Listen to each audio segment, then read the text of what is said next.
Hi hello नमस्कार. कसे आहात सगळ्यांना सगळ्यात अगोदर श्री स्वामी समर्थ. तुम्हाला आजचा दिवस खूप छान आणि सुंदर जावो हीच स्वामींच्या चरणी प्रार्थना. सकाळी सकाळी व्हिडिओला सुरुवात केली. आज बनवायचा आहे पुरणपोळीचा स्वयंपाक. हे बघा डाळ वगैरे शिजवून घेतली आणि आज उपवास पण आहे, त्यामुळे ना इथं साबुदाणा जरासं भिजत घालते खिचडी बनवायसाठी. आणि हे बघा सकाळी सकाळी कशा उठल्यात हे दोघंजण. गुड मॉर्निंग सगळ्यांना. हे बघा मस्त अशी डाळ वगैरे शिजून घेतली आणि आता पुरण करायचं आहे. शिजलेली डाळ आता सगळं काही पाणी वगैरे काढून घेतलं डाळीमधलं आमटीसाठी. आणि ना गॅसवर पातेल्यामध्ये डाळ काढून आता गॅसवर ठेवली. आणि त्याच्यानंतर आता हे जे गूळ आहे आपल्याला हे गूळ त्यामध्ये ॲड करायचा आहे. आता 1.25 किलोची डाळ आहे, पाऊण किलोपर्यंत गूळ आपण त्याच्यामध्ये घालणार आहोत. हे बघा आता गुळाची बघा कशी वडी आली आहे. आता बाजारामध्ये खूप प्रकारच्या गूळ येत आहेत. आता पहिले ढेप होती, आता वडी येते अशी. आणि गूळ पावडरसुद्धा आणि छोट्या छोट्या वड्यांमध्ये पण गूळ येतो आता. आता गूळ हे बघा सर्व काही मी फोडून घेतला आहे. आणि जेवढा पाहिजे तेवढा आता मी इथं ठेवणार आहे. बाकीचा थोडासा मी काढून ठेवणार आहे बाजूला, कारण आपलं जे प्रमाण आहे ते बरोबर व्हायला पाहिजे. म्हणून आहे ना गूळ निम्मा टाकायचा. कधी पण डाळ जर 1 किलो असेल सपोज, तर अर्धा किलो गूळ टाकायचा, जेणेकरून आहे ना गोडवा आणि म्हणजे एकदम छान अशी प्रमाण होतं त्याचं. अचूक प्रमाण म्हणजे चुकत नाही काहीच आपलं. त्यामुळे ना जे काही डाळ वगैरे असेल त्याच्या निम्मा गूळ वगैरे टाकून द्यायचा गोडवा. हे बघा आता गूळ टाकून दिला आहे मी त्याच्यामध्ये. आणि असं एकजीव करून घ्यायचं आणि छान असं परतून घ्यायचं. आता हे ना जेवढं दिसतंय ना तेवढ्यापेक्षा खूप जास्त आता पातळ होणार आहे बरं का. हे जे आपण मिक्सचर बनवतो आहे ते खूप पातळ होतं. आणि शिजू द्यायचं पूर्ण गूळ वितळेपर्यंत आहे ना, मग एकदम पातळ होतं पूर्ण. आणि नंतर मग त्याला आटू द्यायचं व्यवस्थित. असं झालं ना पुरण असं घट्ट, तेव्हा गॅस बंद करायचा. तोपर्यंत आपल्याला गॅस बंद करायचा नाही आहे. आणि सतत हलवत राहायचं, जेणेकरून नाही का खाली लागत नाही पुरण आपलं. आता इथं चहा पण ठेवला मी एका साईडला. तुम्ही बघू शकता मस्त असं चहा ठेवून माझं गुरुचरित्र पारायण चालू होतं त्यावेळेचा व्हिडिओ आहे हा. मी तुमच्याशी जरासं उशिरापर्यंत येईल आता, कारण थोड्यासा वेळेअभावी आणि खूप काही गोष्टी, त्यामुळे थोडासा वेळ म्हणजे नाही का वेळेवर येत नाहीत व्हिडिओ कधी कधी. भरपूर असे शूट करून ठेवतं आणि एडिटिंग करून अपलोड करायला कधी कधी वेळ भेटत नाही. म्हणूनच आता हे बघा उशिरा येणार आहे तुमच्यापर्यंत हा व्हिडिओ. चहा वगैरे स्वामींना अगोदर ठेवला आणि नंतर आता मी पण चहा घेणार आहे. आणि हे बघा आता थोडंसं पातळ व्हायला लागलं आहे हे पुरण. आणि खूप वेळ लागतो बरं का हे पुरण तयार व्हायला, कारण जास्त पण आहे. आणि बाहेर आहे ना चूल पेटवली. आता इकडे ना भात टाकायचा आहे मला शिजायला. आणि त्याचवेळी ना घरी भंगारवाला आला होता आणि खूप जास्त पसारा होता घरामध्ये. म्हणजे जे लागत नाही, घर बांधल्यानंतर जे सामान उरलेलं होतं ना, लोखंड खिळे वगैरे खूप जास्त होते. आणि त्यामुळे ना खूप जास्त स्पेस जात होता घरामधला. आणि बाहेर ठेवावं तर भिजून जात होतं ते सामान, कधी पण पाऊस येतो इकडे. त्यामुळे ना आता विकून टाकायचं ठरवलं आहे. असे तुटके मुटके नाही का बकेटी असतात किंवा खुर्च्या आणि जे लोखंडी सामान किंवा आणखी काहीतरी बऱ्याच गोष्टी असतात इकडे गावाकडे.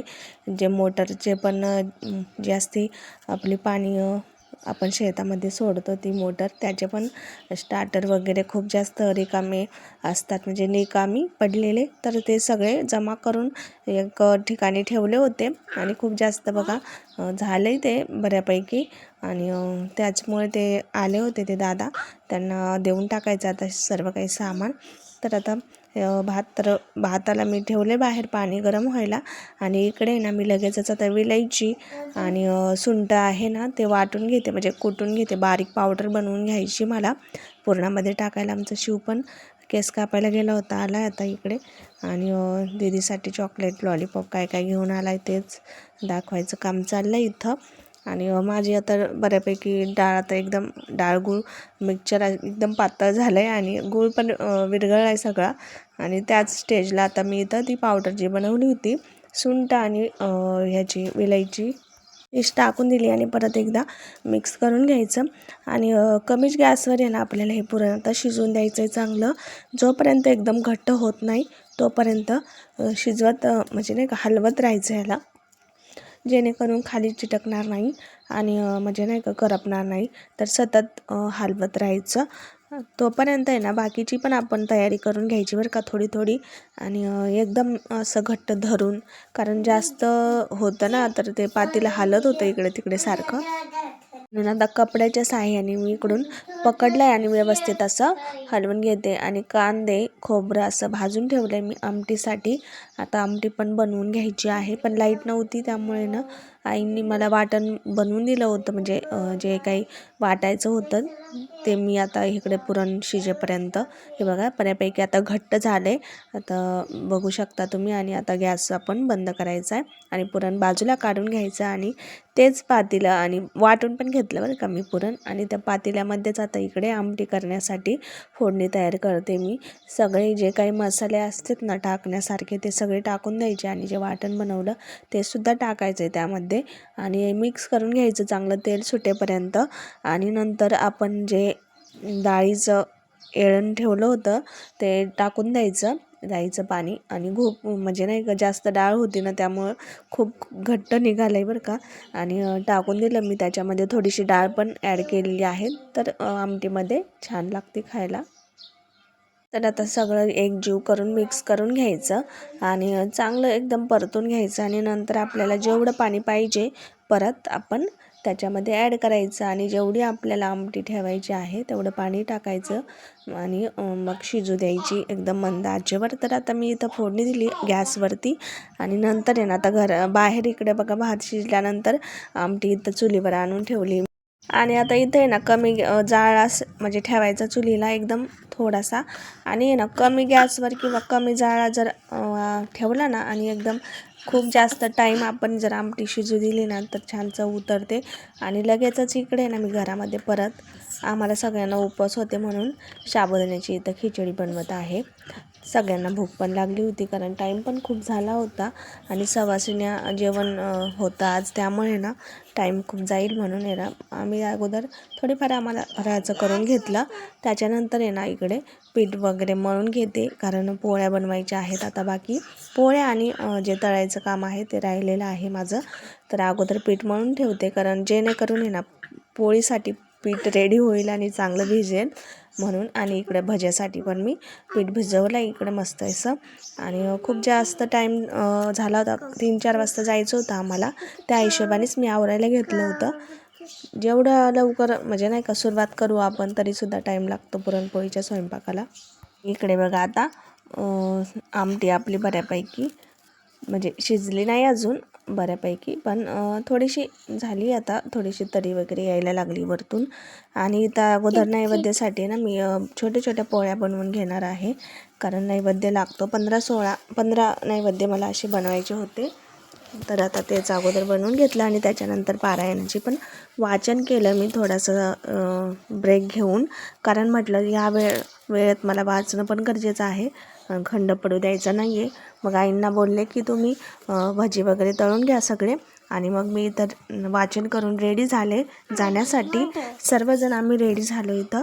आणि आता बाकी काय होतं, फक्त जे काही बनवलेलं सगळं काही भरून घ्यायचं व्यवस्थित असं, कारण बाहेरगावी जायचं त्यामुळे. तर हे बघा एवढ्या अशा पुरणपोळ्या लाटून झाल्यात. आमच्या काकू पण आल्या होत्या मला हेल्पला. दोघींनी पोळ्या लाटून घेतल्या आणि आईंनी नंतर भजी वगैरे थोडंफार तळायचं काम केलं त्यांनी. तर हे बघू शकता तुम्ही. आता ह्या पोळ्या आहे ना एका कापडामध्ये, म्हणजे स्वच्छ कपडा नवीन असा मी घेतलेला आहे. तर ब्लाऊज पीसच जे काही आपण शिवत नाही तसे ब्लाऊज पीस आणि अंतरून घेतला आहे खाली ताटामध्ये. आणि त्याच्यामध्ये आता ह्या पुरणपोळ्या ठेवणार आहे मी. जेवढ्या काहीतरी म्हणजे 2-3 अशा म्हणजे ना 2 ते 4 आमच्या अण्णांसाठी घरी ठेवणार आहे कारण ते येणार नाही इथं. आणि बाकी मग मी सगळे आता इथं बांधून घेते व्यवस्थित असं. अशा जर बांधून वगैरे घेतल्या ना तर छान राहतात बरं का, जाऊसपर्यंत इकडे तिकडे हालत नाहीत काही नाही आणि मस्त राहतात. म्हणून मग मी असंच बांधून घेतल्यात आता इथं. आणि बाकीचं आहे ना आता आणखी आमटी भात वगैरे सगळ्या डब्यामध्ये भरायचं आहे आणि गुळवणीसुद्धा. तर तेच आता आई काही मदत करू लागतील, कारण मला शिव झोपला नव्हता आमचा दुपारी, त्यामुळे ना जरासं खूप त्रास देत होता. म्हणून मी उठून बाजूला झाले आणि आई आता इथं सगळे काही भरत आहेत डब्यामध्ये. आणि कसं सगळ्यात जर व्यवस्थित डबे पॅक जर झाकणाच्या डब्यामध्ये घेऊन गेलं ना बाहेर जाताना, तर असं सांडत वगैरे नाही, हिसळत नाही, काही नाही, मग व्यवस्थित राहतं. तर खालीवर असं 2-3 वेळा करून घेतली आमटी एकत्र मिक्स अशी झाली आणि मग नंतर डब्यामध्ये भरून घेतल्या आणि सर्व काही व्यवस्थित भरून घेतलं. आणि त्याच्यानंतर आहे ना आम्ही गावात म्हणजे नाही का जाण्यासाठी निघालो. म्हणजे तयारी तर पूर्ण झाली होती आमची 3-4 म्हणता म्हणजे 4च्या पुढं टाईम झाला होता. आणि हे बघा आता सगळ्या काही पिशव्या वगैरे ठेवून असं गाडीमध्ये इकडूनच आता निघणार आहोत. तर आम्हाला जायचं आहे नेवासामधील हांडी निमगाव इथे. तर आता निघालेलो आहोत आम्ही सर्वजण, म्हणजे आमची फॅमिली आणि हे ज्या काकू आहेत त्या पण येणार आहेत. म्हणजे त्यांचं पण माहेर तिथलंच आहे आणि ते गाव आहे माझ्या मामाचं गाव. तर आम्ही आता चाललेलो आहोत आणि तिथल्याच देवाला ह्या सुवासिनीचं जेवण असतं दर चैत्र महिन्यात गुरुवारी पहिल्या. अशीच यात्रा असते तिकडची. तर मागच्या चैत्र पौर्णिमेला सुद्धा सुवासिनी म्हणजे घातलं ते जेवण आम्ही असंच. पण आता हे पूर्ण बाहेर जाऊन बाहेरगावी देवाच्या ठिकाणीच आता जेवण खाऊ घालणार आहोत. आणि तिकडे जाऊन ना खूप छान वाटलं. मस्त असं माझ्या चुलत बहिणी ज्या आहेत त्या सर्व काही भेटल्या, त्यांच्या मुलीसुद्धा, आणि त्या पण खुश झाल्या होत्या आम्हाला बघून. तर त्या दिवशीचा हाच व्लॉग होता. तर मस्त वाटलं त्या दिवशी, खूप छान वाटलं आणि सगळ्यांना भेटून. असंच दरवर्षी आता आम्ही या ठिकाणी येत जाऊ, इकडे आहोत. तर चला आत्ताचा व्हिडिओ आता इथंच एंड करते. आवडला असेल तर नक्की लाईक, कमेंट, शेअर करा.